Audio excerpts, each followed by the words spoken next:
En una pequeña comunidad donde las tardes caían pesadas y silenciosas,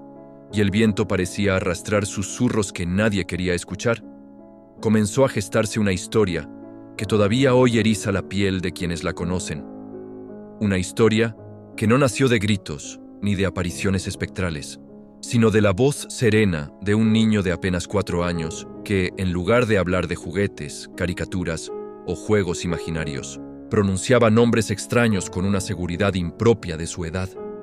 Nombres y apellidos completos, direcciones exactas, calles polvorientas y ciudades lejanas que jamás había visitado y que ni siquiera figuraban en las conversaciones habituales de su hogar, detalles que parecían demasiado precisos para provenir de la fantasía infantil. Su madre recuerda con claridad la primera vez que lo escuchó decir, mientras miraba por la ventana como si observara un paisaje invisible para los demás, que aquella no era su verdadera casa, que su hogar estaba en otro lugar junto a otra familia, y que había muerto de una forma terrible. Una afirmación pronunciada sin lágrimas, sin temblor en la voz,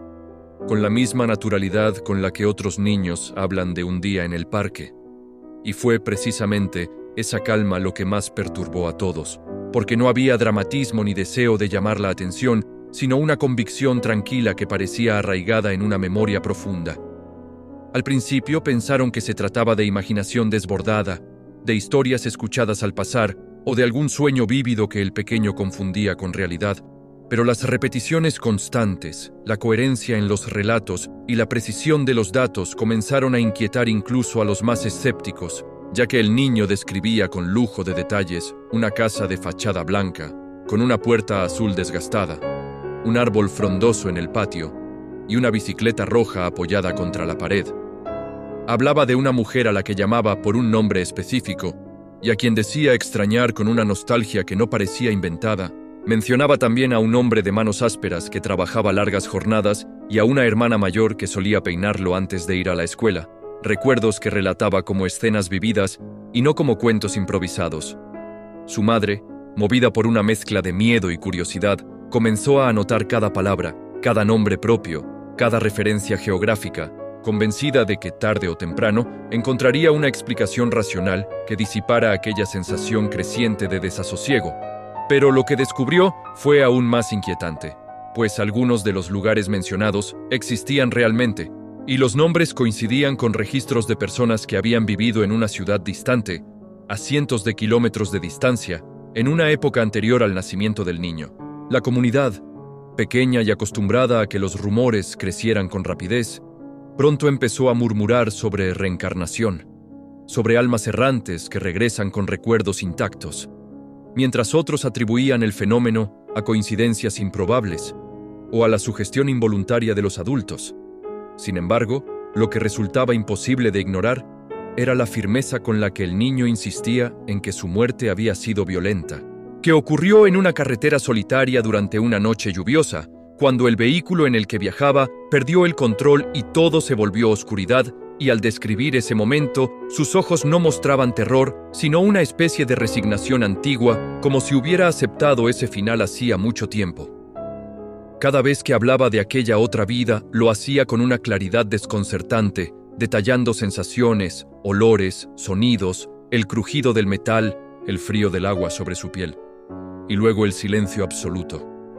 Un silencio que ahora parecía prolongarse en las tardes quietas del pueblo, como si el viento que rozaba las ventanas llevara consigo ecos de ese pasado. La madre intentó distraerlo, cambiar de tema, llevarlo a consultas médicas y psicológicas en busca de respuestas tranquilizadoras, pero los especialistas no encontraron signos de trastornos ni indicios de que alguien le hubiera implantado esas historias, describiéndolo como un niño sano, imaginativo, aunque sorprendentemente coherente en su narrativa. Y esa coherencia fue lo que terminó por quebrar la tranquilidad de la familia, porque no se trataba de relatos cambiantes o contradictorios, sino de una historia que mantenía la misma estructura, los mismos nombres y las mismas emociones cada vez que era contada. Con el paso de los meses, algunos vecinos comenzaron a evitar el tema, mientras otros se acercaban con preguntas disfrazadas de curiosidad casual, y el pequeño, ajeno a la magnitud del revuelo que causaba, continuaba hablando de su otra mamá, con una ternura que desarmaba cualquier intento de incredulidad, asegurando que ella solía cantarle una melodía específica antes de dormir, melodía que un día tarareó con sorprendente precisión, una canción antigua que nadie en su entorno reconocía, pero que más tarde fue identificada como popular en la región lejana que él describía. Cada coincidencia añadía una capa más de misterio, como si la realidad misma estuviera dispuesta a sostener aquella narrativa improbable. Y aunque hubo quienes insistieron en explicaciones lógicas, argumentando que la mente humana es capaz de tejer conexiones asombrosas a partir de fragmentos dispersos de información, lo cierto es que ninguna teoría lograba disipar del todo la inquietud que producía escucharlo hablar con esa serenidad que no correspondía a su corta edad. Una serenidad que parecía provenir de alguien que ya había vivido, amado y perdido. Con el tiempo, las declaraciones se hicieron menos frecuentes, como si los recuerdos comenzaran a diluirse en la bruma de la infancia presente. Pero las anotaciones de la madre permanecieron como testimonio de una etapa que transformó para siempre la percepción que tenían de la vida y de la muerte. Y aunque jamás buscaron confrontar directamente a la familia que coincidía con los nombres mencionados, el simple conocimiento de su existencia bastó para que la duda se instalara en sus corazones. Hoy, cuando el niño ha crecido y apenas conserva destellos vagos de aquellas afirmaciones tempranas, la historia sigue circulando en la comunidad como un susurro persistente que revive cada vez que el viento sopla con fuerza al caer la tarde, recordando a todos que hay fenómenos que desafían la lógica y que quizá la memoria humana, en ocasiones, es más profunda y enigmática de lo que estamos dispuestos a aceptar, porque lo verdaderamente perturbador no fue la posibilidad de una vida anterior, sino la naturalidad con la que fue narrada,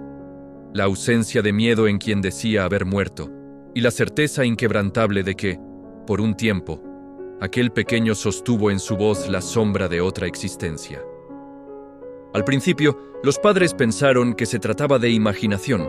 de esa capacidad infinita que tienen los niños para inventar amigos invisibles, crear mundos imposibles y mezclar escenas de televisión con sueños borrosos hasta construir relatos que, aunque fantásticos, carecen de consistencia. Sin embargo, en su caso, había algo distinto, algo que no encajaba con la espontaneidad caótica de la fantasía infantil, porque él no dudaba ni improvisaba, no cambiaba los detalles ni añadía elementos nuevos para impresionar, sino que repetía los mismos datos una y otra vez con una precisión casi obsesiva, como si temiera que el tiempo pudiera borrar aquello que consideraba un recuerdo y no una invención,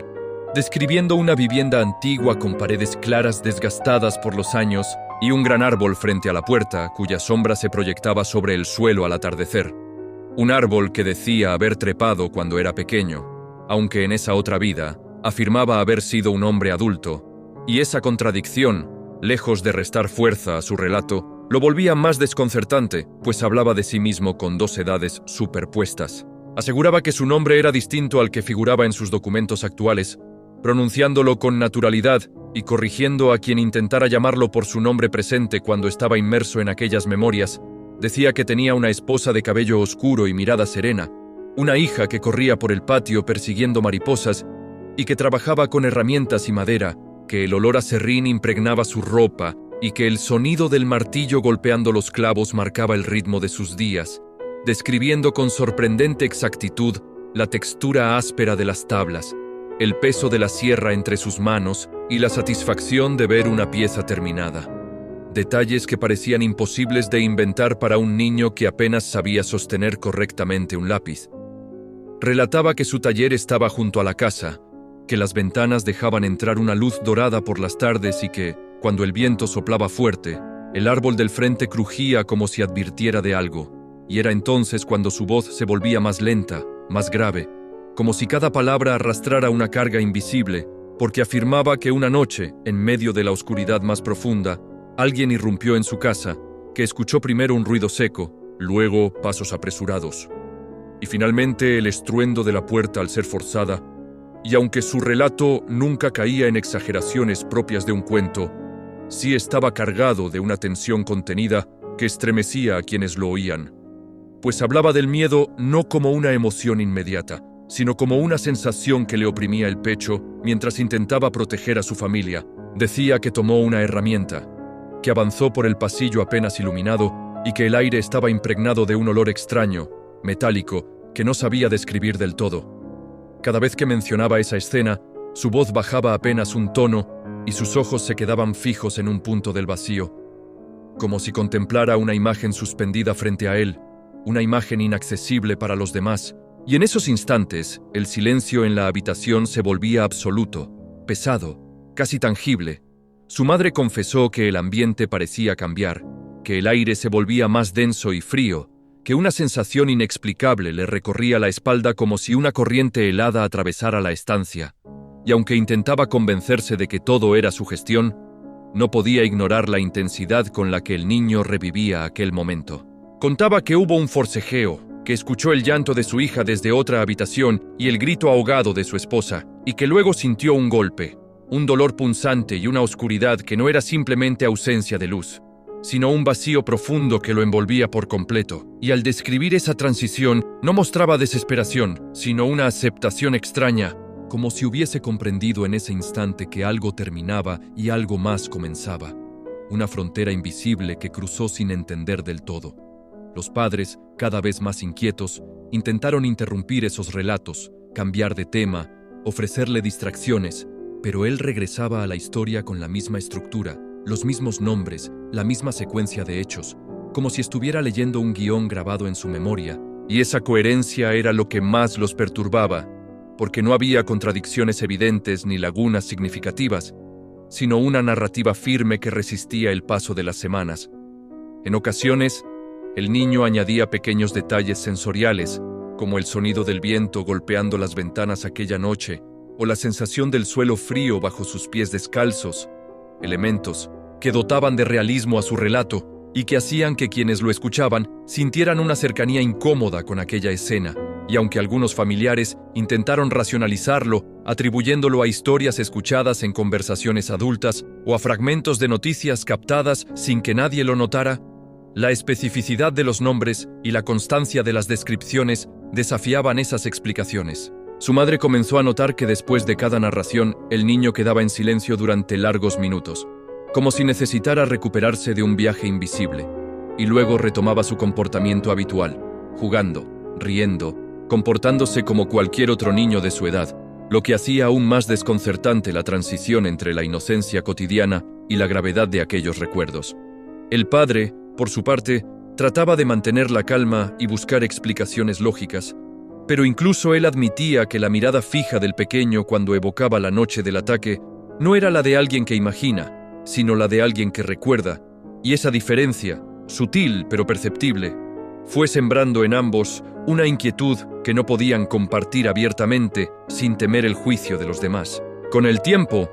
la historia comenzó a repetirse menos, aunque nunca desapareció por completo, y cada vez que surgía lo hacía con la misma claridad inicial, como si el recuerdo permaneciera intacto bajo la superficie de su mente, esperando el momento propicio para manifestarse, dejando en la familia la sensación persistente de que estaban presenciando algo que escapaba a su comprensión, algo que no podían clasificar como simple fantasía ni como certeza absoluta, sino como una zona gris entre la memoria y el misterio, donde la voz de un niño parecía cargar el eco distante de una vida interrumpida y donde el aire, en ciertas ocasiones, parecía volverse más frío, más denso, como si aquella noche lejana aún reclamara ser contada. Lo verdaderamente escalofriante no fue la insistencia del niño ni la serenidad con la que narraba aquella otra vida, sino el momento en que los detalles comenzaron a comprobarse con una precisión que ninguno de sus padres estaba preparado para enfrentar, porque hasta entonces siempre quedaba un margen para la duda, un espacio cómodo donde refugiar el escepticismo y atribuirlo todo a la imaginación fértil de la infancia. Pero ese margen empezó a reducirse cuando, movidos por una mezcla de inquietud y necesidad de respuestas, decidieron investigar discretamente uno de los nombres que el pequeño repetía con mayor frecuencia, un nombre completo, con apellidos incluidos, pronunciado sin titubeos y acompañado de la afirmación de que ese había sido el suyo en otra época. Tras varias búsquedas y consultas en registros antiguos,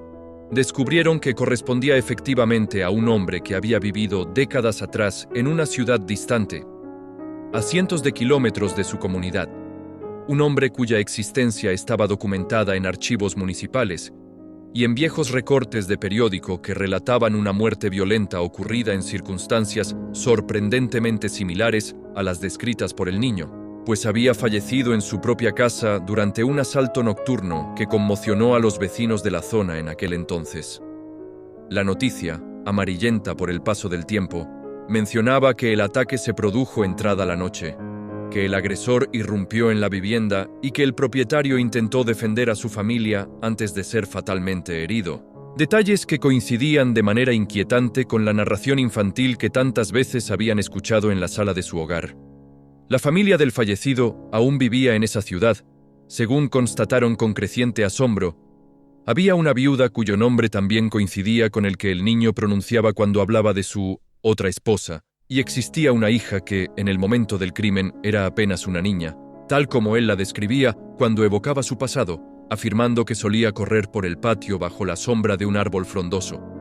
Ese árbol, precisamente, se convirtió en uno de los elementos más perturbadores de la investigación, porque al revisar fotografías antiguas de la vivienda, conservadas en archivos locales y en manos de algunos vecinos, comprobaron que frente a la casa se alzaba un gran árbol que proyectaba una sombra amplia sobre la entrada. Un árbol de tronco grueso y ramas extendidas que coincidía con la imagen que el pequeño había descrito con tanta naturalidad, como si lo hubiera visto cientos de veces al cruzar el umbral. Cuando los padres descubrieron esa coincidencia, el escepticismo comenzó a resquebrajarse de una forma que los dejó sin palabras, porque ya no se trataba de una historia ambigua ni de un recuerdo impreciso, sino de datos concretos que podían verificarse en documentos oficiales y testimonios ajenos, y la posibilidad de que su hijo tuviera acceso a esa información por medios ordinarios resultaba remota, casi imposible, dado que jamás habían visitado aquella ciudad ni mantenían relación alguna con personas vinculadas a esa familia. Intentaron aferrarse a explicaciones racionales, sugiriendo que quizá el niño había escuchado fragmentos de conversación, que tal vez algún programa de televisión había mencionado el caso, o que la mente humana es capaz de establecer conexiones sorprendentes a partir de información dispersa, pero cuanto más analizaban los detalles, más difícil se volvía sostener esas hipótesis sin sentir que algo esencial escapaba a su comprensión. La madre confesó que, al leer el antiguo artículo periodístico, sintió un frío recorrerle la espalda al reconocer frases que parecían calcadas de lo que su hijo había dicho semanas antes, como la referencia a la hora aproximada del ataque o al intento desesperado del hombre por proteger a los suyos, y esa sensación de déjà vu invertido, en la que la realidad parecía confirmar las palabras del niño en lugar de al revés, la dejó profundamente alterada. El padre, por su parte, trató de mantener una postura más contenida, revisando fechas, verificando registros y buscando cualquier discrepancia que pudiera devolverles la tranquilidad. Pero incluso él tuvo que admitir que las coincidencias superaban lo razonable, que la acumulación de correspondencias entre el relato infantil y los hechos históricos resultaba demasiado precisa para ser descartada sin más. Sin embargo, decidieron no contactar directamente a la familia del fallecido, no por falta de curiosidad, sino por respeto y por temor a las consecuencias emocionales que podría desencadenar un encuentro de esa naturaleza. Pues, ¿cómo explicar a una viuda y a una hija que un niño lejano afirmaba ser el esposo y padre que habían perdido décadas atrás? ¿Cómo enfrentar la posibilidad de reabrir heridas que el tiempo apenas había logrado cerrar? Esas preguntas quedaron suspendidas en el aire mientras el matrimonio intentaba procesar lo que habían descubierto. A partir de ese momento, cada vez que el niño hablaba de aquella vida anterior, sus palabras adquirían un peso distinto. Ya no eran simples relatos inquietantes, sino piezas de un rompecabezas que parecía encajar con una lógica desconcertante, y el ambiente en la casa se tornaba más denso cuando evocaba la noche del asalto, como si el conocimiento de que aquello había ocurrido realmente intensificara la atmósfera, haciendo que el silencio posterior se sintiera más prolongado y significativo. El escepticismo, que al principio había sido un escudo protector, comenzó a agrietarse hasta volverse casi frágil, y aunque ninguno de los padres estaba dispuesto a afirmar abiertamente que creía en la reencarnación o en la persistencia de la memoria más allá de la muerte, tampoco podían seguir atribuyéndolo todo a la fantasía sin traicionar la evidencia que habían visto con sus propios ojos. Así,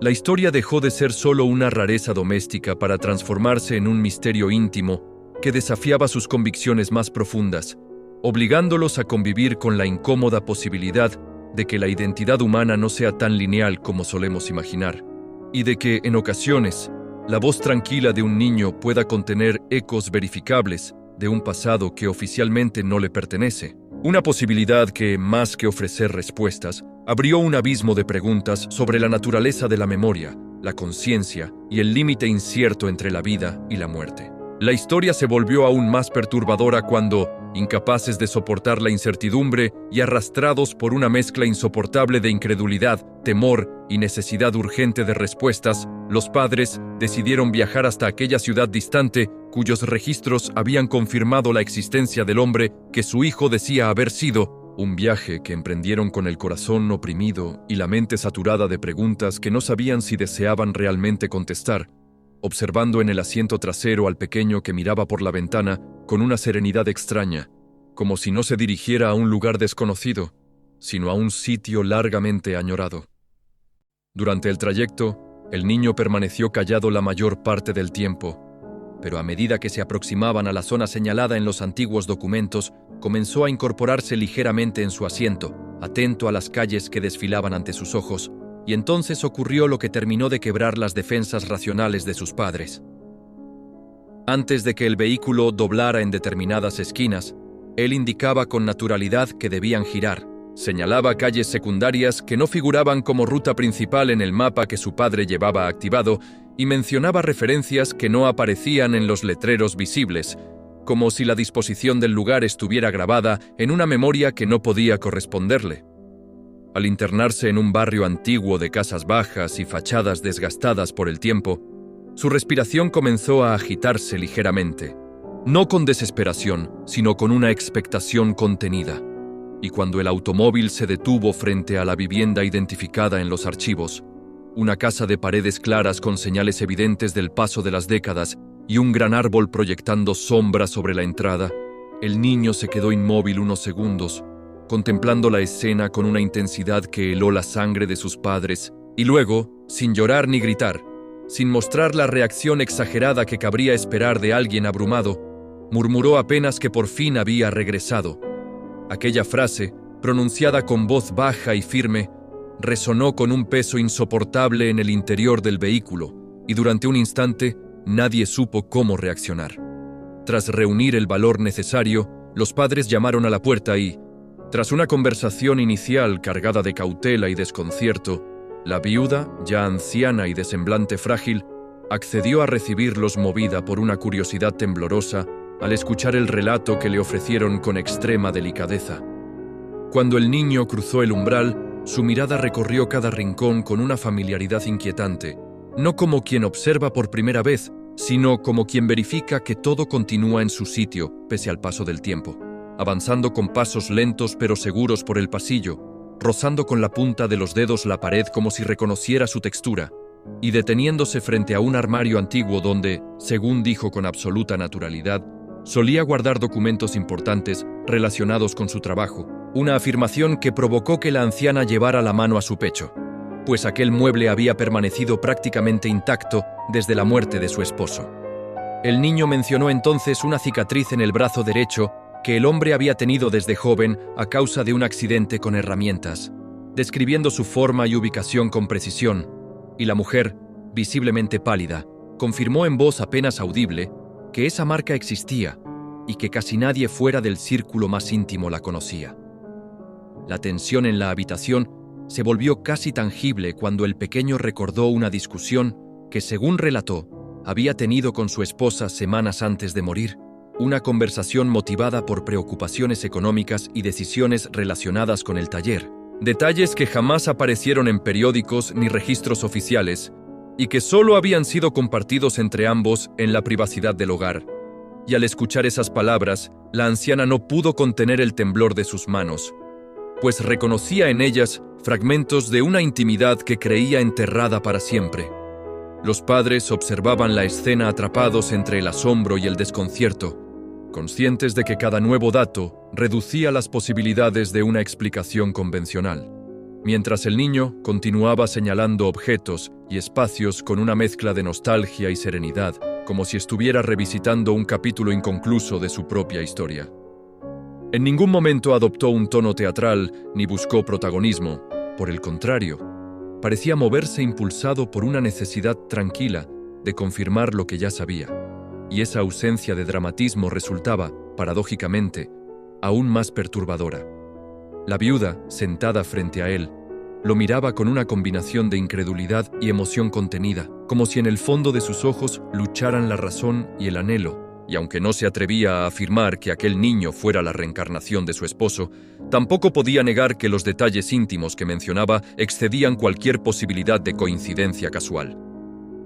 El ambiente en la casa se cargó de una densidad difícil de describir, un silencio respetuoso y tembloroso que envolvía cada palabra pronunciada, y por un instante pareció que el tiempo mismo se había plegado sobre sí, uniendo pasado y presente en una escena imposible. Cuando finalmente abandonaron la vivienda, el niño mostró una expresión serena, casi aliviada, como si hubiera cerrado una puerta pendiente desde hacía décadas, mientras sus padres caminaban hacia el automóvil con la sensación de haber cruzado un umbral invisible del que ya no podrían regresar indemnes, conscientes de que la experiencia había transformado para siempre su manera de entender la identidad, la memoria y los límites de la existencia, y de que, más allá de cualquier teoría o creencia, habían sido testigos de una secuencia de hechos cuya coherencia íntima desafiaba toda explicación sencilla, dejando tras de sí un eco persistente que seguiría resonando en sus vidas mucho después de que el viaje concluyera. Hubo un momento que marcó para siempre a todos los presentes, un instante suspendido en el tiempo que pareció condensar en unos pocos segundos el peso de décadas, de pérdidas, de dudas y de una verdad imposible de encajar en los moldes de la razón, porque el niño, después de recorrer la casa con aquella familiaridad desconcertante y de mencionar detalles que habían ido desarmando uno a uno los argumentos escépticos, se acercó a la mujer con pasos lentos y seguros. La miró fijamente con una mezcla de ternura y reconocimiento que no correspondía a su corta edad y sin previo aviso, pronunció un apodo que solo su esposo utilizaba en la intimidad, una palabra suave, casi susurrada, cargada de una complicidad antigua que no figuraba en ningún documento, que jamás apareció en periódicos ni fue mencionada en relatos públicos, un nombre diminuto y afectuoso nacido en la privacidad de la vida, compartida entre dos personas. La reacción fue inmediata y devastadora. La anciana palideció primero, y luego rompió en llanto con una intensidad contenida durante años, como si aquella palabra hubiera atravesado las barreras del tiempo y golpeado directamente el núcleo más profundo de su memoria. Sus manos comenzaron a temblar mientras intentaba cubrir su rostro, pero las lágrimas se filtraban entre sus dedos y su respiración se volvió irregular. No solo por la tristeza, sino por el desconcierto absoluto que provocaba escuchar aquel apelativo en la voz de un niño que, según toda lógica, no podía conocerlo. En ese instante el silencio pesó como una losa sobre la habitación, un silencio denso, casi físico, que parecía oprimir el pecho de cada uno de los presentes. Y nadie supo qué decir ni cómo articular una explicación coherente frente a lo que estaba sucediendo ante sus ojos, porque ya no se trataba de coincidencias verificables en archivos o de datos históricos que pudieran atribuirse a una investigación previa, sino de una palabra privada,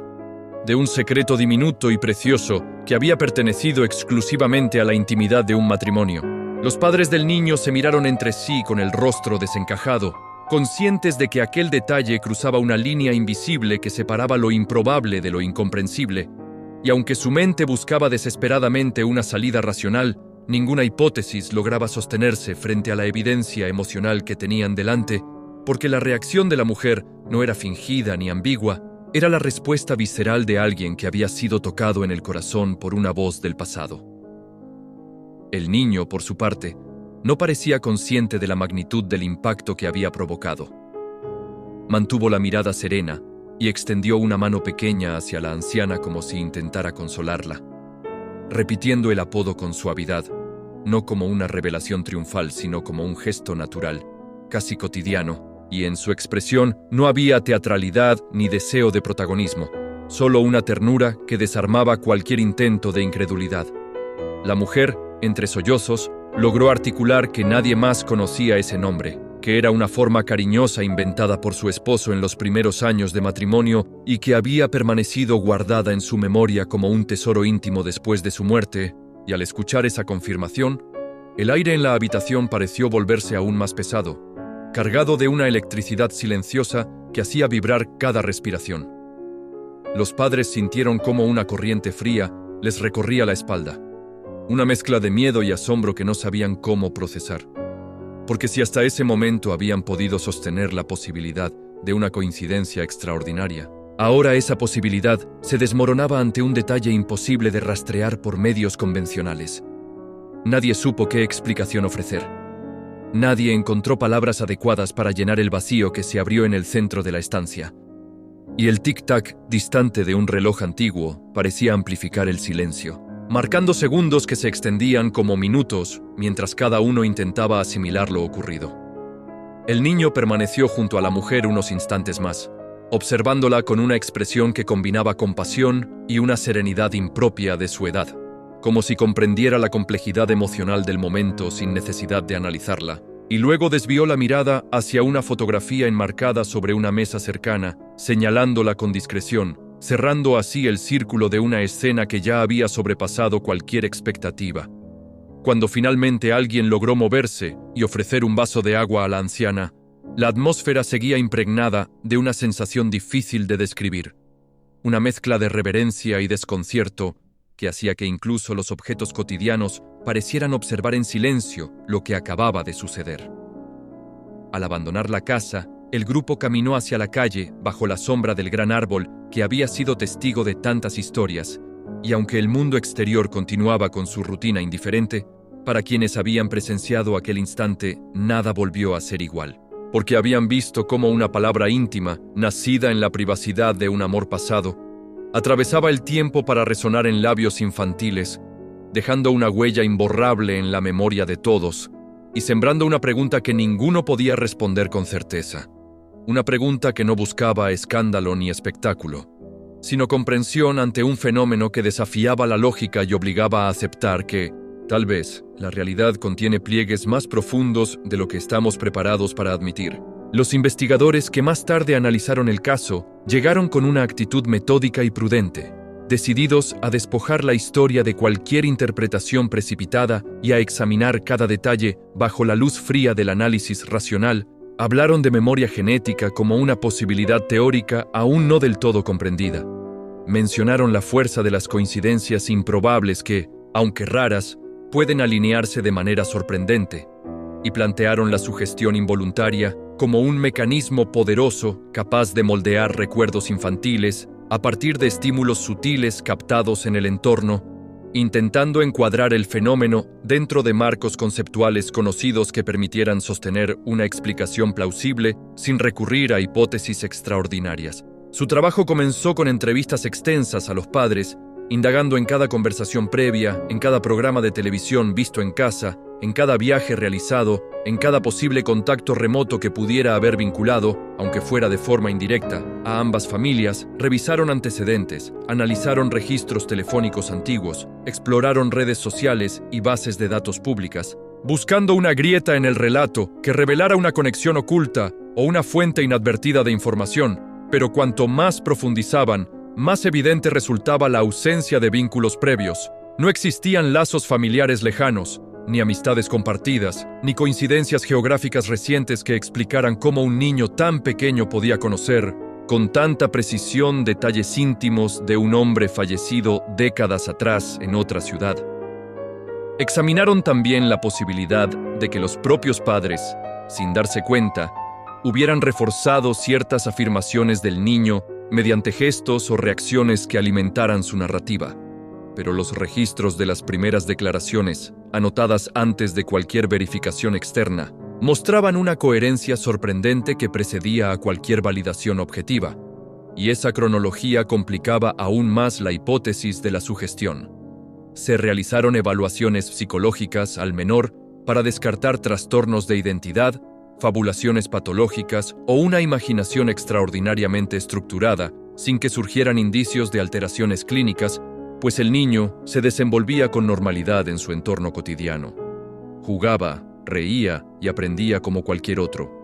y solo al abordar el tema de su otra vida, adoptaba ese tono sereno y firme que tanto desconcertaba a quienes lo escuchaban. Los investigadores intentaron introducir preguntas capciosas, modificar pequeños detalles en sus planteamientos para comprobar si el relato variaba o se adaptaba a nuevas sugerencias, pero la historia se mantenía estable, resistente a la manipulación externa, como si estuviera anclada en una estructura interna sólida que no dependía de la aprobación ni de la reacción de los adultos. También consideraron la posibilidad de que hubiera tenido acceso indirecto a información a través de terceros, quizá visitantes ocasionales o conversaciones escuchadas al pasar, pero la edad temprana en la que comenzaron las declaraciones y la especificidad de los datos, como el apodo íntimo, la ubicación exacta de ciertos objetos en la vivienda antigua o la descripción de una cicatriz jamás divulgada públicamente, reducían drásticamente el margen para una explicación convencional. Algunos expertos hablaron de la extraordinaria capacidad del cerebro infantil para construir narrativas complejas a partir de fragmentos dispersos de información, señalando que la mente humana tiende a buscar patrones y a completar vacíos con sorprendente creatividad. Pero incluso ellos reconocían que la acumulación de coincidencias en este caso superaba el umbral habitual de lo estadísticamente esperable. Cada intento por hallar una fisura en el relato parecía fortalecerlo, como si la historia, lejos de debilitarse bajo el escrutinio, adquiriera mayor consistencia, y esa paradoja generaba en los investigadores una mezcla de fascinación y frustración, pues su labor consistía precisamente en encontrar explicaciones, no en ampliar el misterio. Interrogaron nuevamente a los padres sobre la posibilidad de motivaciones ocultas, de beneficios económicos o de atención mediática, pero la familia había mantenido el caso en un círculo reducido durante mucho tiempo y no había buscado publicidad ni compensaciones, lo que restaba fuerza a la hipótesis de una invención deliberada. Revisaron antecedentes históricos del hombre fallecido, contrastaron fechas, compararon relatos, y aunque encontraron pequeñas variaciones propias de la memoria humana en los testimonios de terceros, el núcleo de los hechos coincidía de manera inquietante con lo que el niño había expresado desde el inicio, sin que existiera evidencia tangible de que hubiera tenido acceso a esa información. Y sin embargo, pese a la ausencia de conexiones evidentes, pese a la rigurosidad de las entrevistas y a la minuciosidad de las revisiones documentales, los datos seguían fluyendo del niño con naturalidad desconcertante, no como si estuviera elaborando una historia en tiempo real, sino como si estuviera recordando algo que ya había vivido, como si cada palabra emergiera de una experiencia integrada en su memoria profunda y no de un ejercicio imaginativo. Esa cualidad, esa sensación persistente de que relataba en lugar de inventar, fue lo que dejó a muchos de los investigadores en una posición incómoda, obligados a reconocer que, aunque podían proponer teorías y marcos explicativos, ninguno lograba abarcar por completo la complejidad del caso, y así, más allá de los informes técnicos y de las hipótesis cuidadosamente formuladas, quedó flotando una conclusión implícita, que hay fenómenos que, aún sometidos al análisis más riguroso, conservan un núcleo inexplicable que desafía nuestras categorías habituales y nos enfrenta a la posibilidad inquietante de que la memoria y la identidad humana puedan extenderse más allá de los límites que creemos comprender. Con el paso del tiempo, como si obedecieran a un ciclo natural imposible de detener, los recuerdos comenzaron a desvanecerse con la misma sutileza con la que habían emergido, y aquel niño que durante meses habló con convicción de otra casa, otra esposa, otra hija y una muerte violenta en la oscuridad de la noche, fue dejando de mencionar aquella vida hasta que sus palabras dejaron de invocar nombres ajenos y regresaron, poco a poco, al territorio habitual de la infancia, a los juegos improvisados en el patio, a las tareas escolares, a los amigos del vecindario y a las pequeñas preocupaciones propias de su edad. El cambio no ocurrió de forma brusca ni dramática,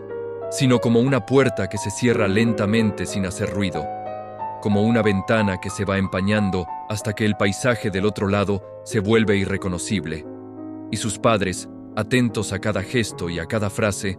notaron que las referencias al pasado comenzaron a espaciarse, a volverse imprecisas, hasta desaparecer casi por completo, y cuando intentaban preguntarle por aquellos episodios, él respondía con una leve confusión, como si se tratara de un sueño lejano cuyo contorno ya no lograba reconstruir con claridad. Esa transformación trajo consigo un alivio ambiguo, pues por un lado devolvía a la familia una apariencia de normalidad que tanto habían anhelado, pero por otro confirmaba que aquello que habían presenciado pertenecía a un periodo cerrado, a una experiencia irrepetible que quedaría suspendida en la memoria adulta como un capítulo extraordinario y perturbador. La familia del hombre fallecido, por su parte, encontró una forma extraña y contradictoria de consuelo en todo el episodio, porque la idea de que algo de él, de su esencia más íntima, hubiera sobrevivido más allá de la muerte física, le resultaba reconfortante y aterradora a la vez. Reconfortante porque suavizaba la crudeza de la pérdida, porque insinuaba que el vínculo no había sido completamente aniquilado por la violencia de aquella noche. Y aterradora porque obligaba a aceptar que la realidad podía albergar mecanismos desconocidos que desafiaban la comprensión humana. La viuda, especialmente, guardó en silencio el recuerdo de la visita del niño como un tesoro y una herida al mismo tiempo. Consciente de que las palabras que escuchó, incluido aquel apodo íntimo que nadie más conocía, habían removido capas profundas de su historia personal, y aunque jamás proclamó públicamente una conclusión definitiva, en su mirada persistía la sombra de una certeza íntima que no necesitaba validación externa. Para los padres del niño, en cambio, el desenlace no significó cierre, sino la instalación de una sombra permanente que se extendió sobre sus noches y sus pensamientos más íntimos. Una pregunta sin respuesta que regresaba en los momentos de silencio, cuando la casa dormía y el eco de aquellas declaraciones parecía resonar en la memoria como un susurro imposible de ignorar. Intentaron racionalizar lo ocurrido, recordarse que el cerebro infantil es maleable y capaz de construir narrativas complejas, que la coincidencia, por improbable que parezca, no es sinónimo de milagro, pero cada vez que evocaban el instante en que el pequeño llamó a la anciana por aquel nombre secreto, o cuando rememoraban la precisión con la que señaló el armario y describió la cicatriz, sentían que la explicación lógica se volvía insuficiente, como una pieza que no encaja del todo en el rompecabezas. El niño creció, desarrolló nuevos intereses, trazó planes para el futuro y dejó atrás cualquier rastro consciente de aquella historia. Y al observarlo integrarse con naturalidad en su presente, sus padres se debatían entre el deseo de protegerlo de un pasado que ya no le pertenecía y la necesidad íntima de comprender qué había ocurrido realmente. Con el tiempo, decidieron no forzar recuerdos ni reabrir preguntas, entendiendo que tal vez el olvido era parte del proceso, una forma de permitir que la vida actual se afirmara sin interferencias, pero esa decisión no eliminó la huella emocional que el episodio dejó en ellos, porque habían sido testigos de algo que desafió sus convicciones más firmes y alteró para siempre su percepción de la identidad y la memoria. La experiencia los volvió más cautelosos al juzgar lo inexplicable, más conscientes de la fragilidad de las certezas y más sensibles a la posibilidad de que existan dimensiones de la existencia que no alcanzamos a comprender plenamente. En ocasiones, al escuchar el viento golpear suavemente las ventanas en las noches tranquilas, la madre recordaba la densidad del aire cuando su hijo relataba la escena del asalto, y el padre evocaba el trayecto por calles desconocidas que el niño reconocía con asombrosa familiaridad, y ambos compartían miradas silenciosas que contenían más preguntas que respuestas. Así, aunque la vida continuó con su ritmo habitual y el niño siguió creciendo ajeno al peso de lo que había dicho años atrás, para los adultos involucrados quedó instalada una certeza inquietante, que habían presenciado un fenómeno que no podía descartarse como simple fantasía, ni aceptarse sin reservas como verdad absoluta. Un fenómeno que abrió una grieta en la aparente solidez del mundo y les recordó que, más allá de nuestras explicaciones científicas y nuestras creencias culturales, existen experiencias que nos obligan a convivir con el misterio, a aceptar que algunas preguntas quizás no están destinadas a ser respondidas, y que tal vez, en el entramado profundo de la existencia humana, hay puertas que se abren y se cierran en silencio, dejando tras de sí una sombra persistente y una reverencia involuntaria ante lo desconocido. Porque lo más inquietante no radica únicamente en que un niño haya sido capaz de relatar con precisión detalles de una vida que, según toda lógica, jamás vivió, sino en la posibilidad más profunda y perturbadora que se desprende de ese hecho, la insinuación de que la conciencia tal vez no se extinga por completo con la muerte física, de que aquello que llamamos identidad, memoria o esencia pueda persistir de alguna forma invisible y desplazarse más allá de los límites que creemos definitivos, alojándose en otra mente aún inocente, en otro cuerpo que comienza apenas su recorrido por el mundo, como si los recuerdos fueran semillas transportadas por corrientes que no alcanzamos a comprender.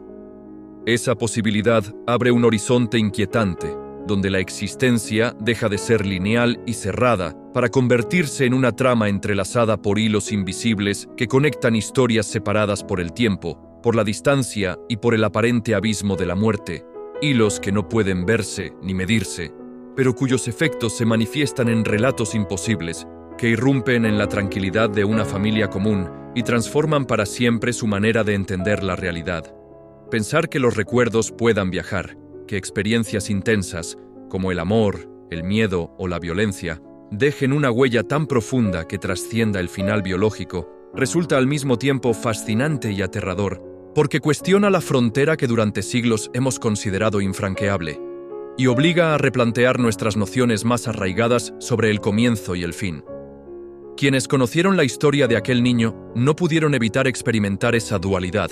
ese tironeo constante entre el deseo de hallar una explicación racional que encaje en los marcos conocidos y la sensación íntima de haber presenciado algo que se desliza más allá de cualquier categoría establecida.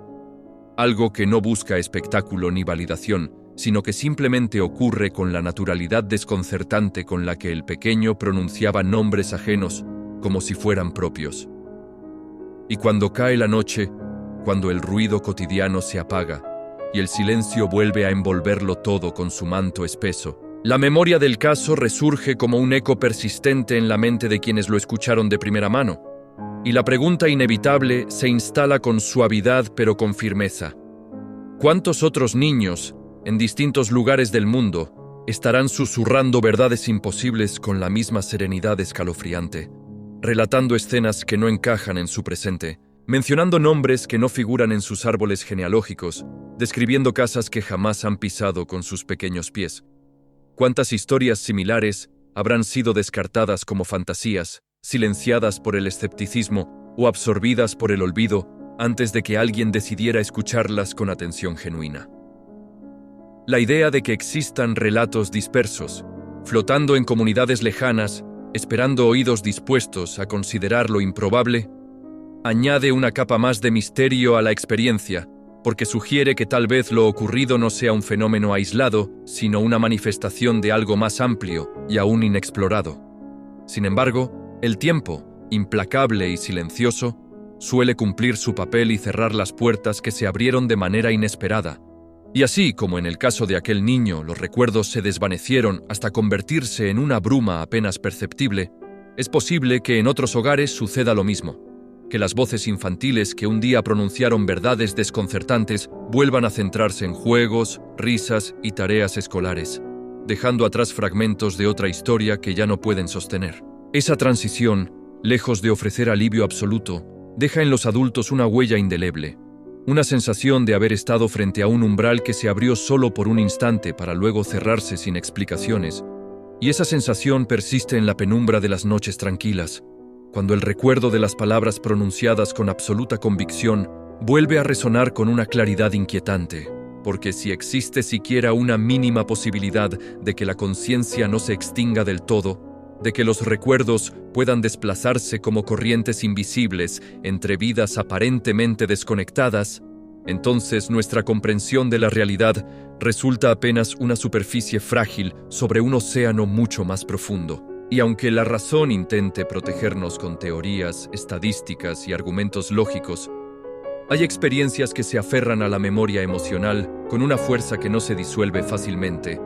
experiencias que nos obligan a convivir con la incertidumbre y a aceptar que algunas preguntas no tienen respuesta inmediata ni definitiva. Así, cuando el silencio se extiende y la oscuridad suaviza los contornos del mundo, quienes conocen esta historia no pueden evitar preguntarse si, en algún rincón distante, otro niño estará pronunciando un nombre olvidado con la misma naturalidad inquietante,